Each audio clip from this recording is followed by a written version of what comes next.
আমাদের মধ্যে অনেকেই বলেন বাঙালির সেকেন্ড হোম হলো পুরী।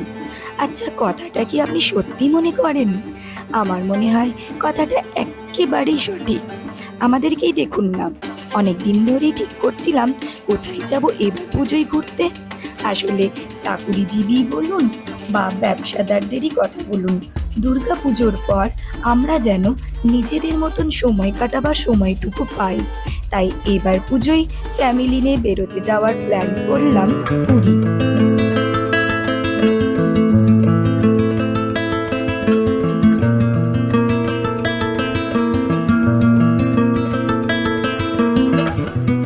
আজকের এই ভিডিওতে থাকছে 5 রাত্রি 6 দিনের কলকাতা থেকে পুরী যাওয়া আসা, থাকা, খাওয়া ও ঘোরার সম্পূর্ণ একটি গাইডলাইন।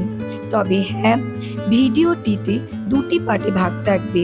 দুটি ভিডিওই সম্পূর্ণ দেখবেন, কারণ দুটো ভিডিওতে থাকবে সম্পূর্ণ তথ্য এবং ভিডিওটিতে দেখানো প্রত্যেকটি হোটেল বা ভ্রমণ ক্ষেত্রের এন্ট্রি ফি স্ক্রিনে থাকবে। পুরী মানে শুধুই জগন্নাথ দেবের মন্দির দর্শন নয়, সমুদ্র স্নান, পুরীতে অনেক লোকাল সাইট সিন এবং দূরের সাইট সিনও ঘোরার আছে।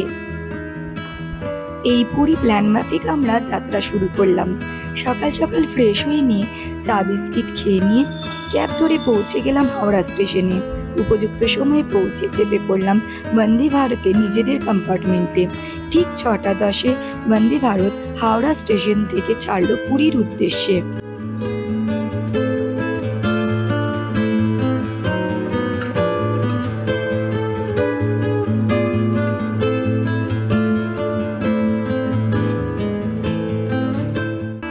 পশ্চিমবঙ্গ ছেড়ে উড়িষ্যায় প্রবেশ করতে করতেই বন্দে ভারতের জানলা দিয়ে দেখলাম মহানদী, বড় বড় পাহাড়।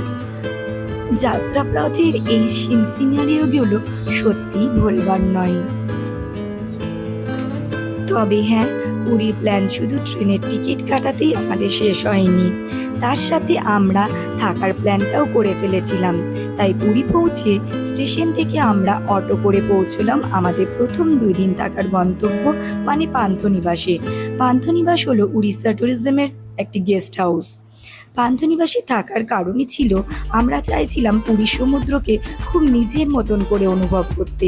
পান্থনিবাসের পার্সোনাল বিচ, যা গোল্ডেন বিচ নামে পরিচিত, সেখানে ভিড়মুক্ত পরিবেশে সমুদ্রকে নিজের মতন করে পাওয়ার আনন্দই আলাদা। তবে হ্যাঁ, গোল্ডেন বিচের এন্ট্রি ফি আছে।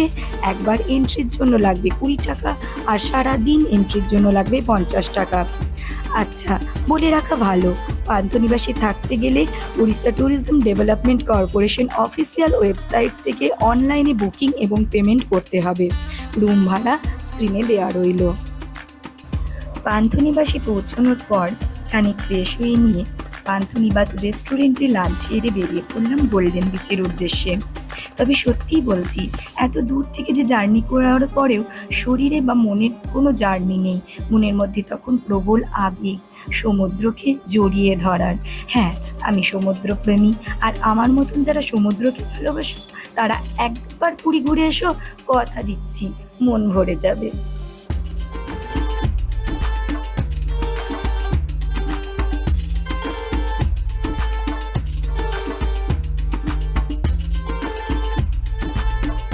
দ্বিতীয় দিন আমরা রেস্টুরেন্টে ব্রেকফাস্ট করে নিয়ে গোল্ডেন বিচে স্নান সেরে একটি ক্যাব বুক করলাম উড়িষ্যার স্থাপত্য সৌন্দর্যে নেত্রপাত করবার উদ্দেশ্যে।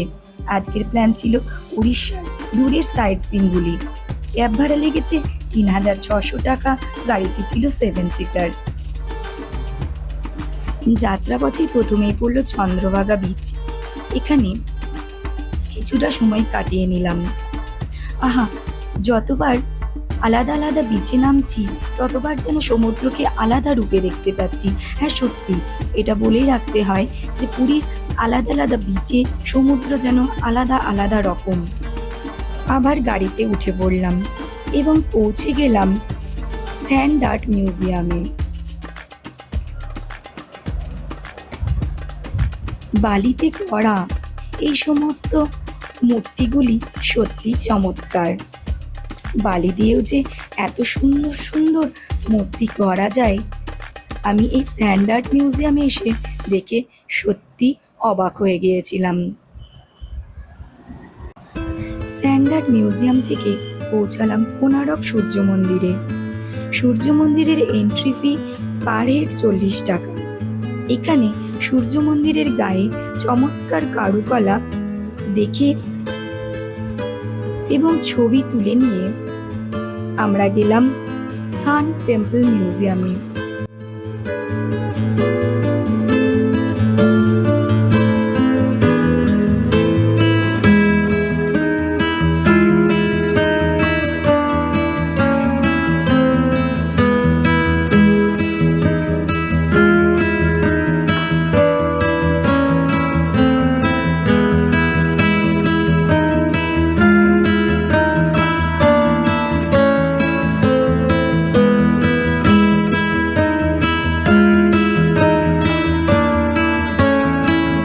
হেড এন্ট্রি ফি ছিল 50 টাকা। এই মিউজিয়ামের ভিতরে একটি প্রজেক্টর থিয়েটারের মাধ্যমে শো দেখানো হয়েছিল সূর্য মন্দির ভাঙা এবং গড়ার ইতিহাস। এই শোটিও দেখার এবং শেখার মতন, কারণ যে ইতিহাস আমরা সচরাচর হিস্ট্রি বুকে পাই না সেই ইতিহাস এখানে দর্শিত। স্যান্ড আর্ট মিউজিয়াম থেকে বেরিয়ে লাঞ্চ সেরে নিয়ে আরও কিছু সাইট সিন ঘুরলাম, যেমন ধরুন ধবলগিরি, লিঙ্গরাজ টেম্পল, নন্দনকানন। এখানে উল্লেখ্য, নন্দনকাননে আমরা একটা টোটো করে নিয়েছিলাম এবং পুরো গাড়িটা বুকিং করতে আমাদের খরচ পড়েছিল 1100 টাকা। নন্দন ঘুরে আমরা ফিরলাম পান্থনিবাসে। বাকি 3 দিন ঘোরার ব্যবস্থা ও সাইট সিন থাকবে আমাদের পুরী ডায়েরি সেকেন্ড পার্টে। আজ আপাতত এখানেই শেষ করলাম। সঙ্গে থাকুন ব্লগ ভেঞ্চার রাহি।